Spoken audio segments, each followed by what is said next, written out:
Shock and outrage after this. By now, you've seen the video. A group of students in an all-out brawl at a SEPTA station. It happened Tuesday at the Spring Garden station on the Broad Street line. We know at least 2 students from Ben Franklin High School were targeted. One student was thrown into the train tracks, as you can see right there. Police tell us they've identified 2 of the victims. Investigators are currently taking a closer look at this video that you're seeing to try to identify the attackers. And we're told that this brutal fight, was over a girl.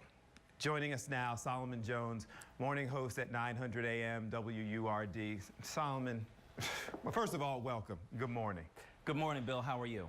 I'm good, man. But we watched this video, and I'm generally the compassionate, let's find help for individuals. Yeah. But slowly but surely, I'm joining the chorus of people who say, you got to punish this type of behavior. You know, what do you think? I do think that this type of behavior, I mean, it's criminal. So what we see here is criminal activity, but I think that there are numerous reasons behind it. One, I think that there needs to be, on behalf of the school district, I think more attention towards safety. You saw an uptick in violence in schools after the budget cuts between the 2013 and 2014 school year. So there is a correlation between the two. If you know that there's a hot spot, if you know that there's some place where there's often trouble, then you have to pay attention to that.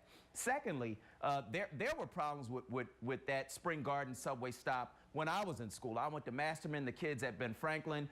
There were some problems there. And so I think that there's a socioeconomic element to this as well. Third, I think there's a parenting element to it. You have to train your kids. We call it home training.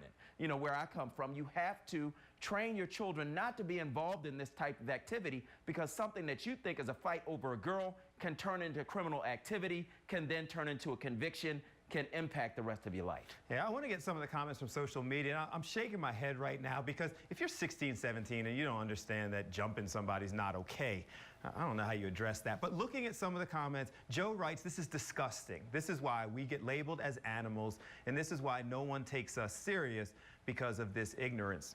Here's a comment from Michael. No wonder some parents are homeschooling their kids. Violence going to school, violence in the classroom, and violence coming home. And finally, Ann writes, if these parents, and I use the term loosely, would teach these kids how to behave and conduct themselves properly and have a general respect for others, this might not be happening. I guess that's too much to expect. Now, you touched on the parental aspect of all of this. You know, can parents be held accountable for this? I mean, it's your responsibility to teach your kids. It's your responsibility to teach your kids, but you know, the bottom line is you can have the best parenting in the world, and in some places, in North Philly, in West Philly, in some of our poorest neighborhoods, you do have the best parenting in the world. So I don't want to paint these kids with a broad brush. There are a lot of good kids at Ben Franklin. This is what we see. We don't see the kids who graduate and go on to Harvard. We don't see the kids who graduate and go on to become something special in our society. We see this. And so there are good parents in our neighborhoods, but the bottom line is you could be the best parent in the world. When your kid goes out, they're 16, 17 years old, they're going to do what they want to do, and they have to be held accountable as well as parents. Yeah, I'm not labeling all parents or all kids. In some circumstances, I'm labeling these kids and possibly these parents. So at the end of the day, we need a solution. And some of the things we talk about end up being long-term. You have to change communities. You have to change schools. You have to address poverty. You have to change your behavior. But how do you do this now so it doesn't happen next week? You have to change your behavior. That's the bottom line. And so, you know, we all make mistakes. These kids obviously made a mistake. Hopefully there can be an intervention with these kids so they don't continue to make this mistake, because, you know, this can evolve into a pattern of behavior that will lock these kids into a pattern of failure throughout their lives. And so hopefully there can be an intervention with these kids and with their parents and with the school so that some people can come together to change that behavior and change the projection for their future. Someone once told me putting sugar in the salt shaker is a mistake.